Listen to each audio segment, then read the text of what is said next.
Ну, коллеги, мы уже не первый год здесь собираемся в турпоход. Мы всегда рады, у нас всегда разный контингент, но особенно это касается молодежи, потому что всегда молодые куда-то стремятся в горы, там, на водопады и так далее. Этот год тоже не исключение. В этом году у нас посвящен год педагогу и наставнику.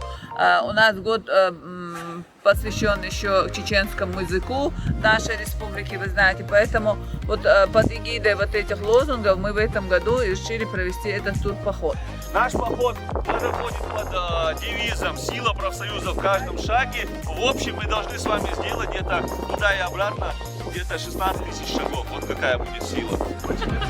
Дышим, дыхание держим умеренно. То есть двигаемся потихоньку. Дышим равномерно, чтобы не задыхаться.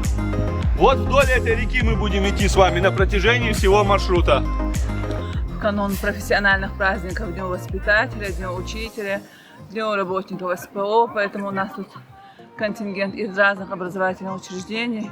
Люди каждый год изъявляют желание сюда приехать. Погода нам тоже сегодня благоволит, очень хорошая погода, поэтому мы направляемся к водопадам. У нас большой промежуток пути, который мы должны преодолеть, и, естественно, все учителя, воспитатели, преподаватели с радостью эти препятствия преодолевают. И это уже стало традицией, это уже не первый наш поход. Я думаю, что и в следующем году, и в последующих годах люди будут изъявлять желание посещать такие прекрасные места нашей республики, познакомиться с достопримечательностями.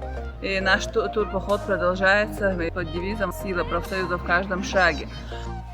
Все проходит в штатном режиме, осталось немного, и мы уже почти у подножия Харачоевских водопадов.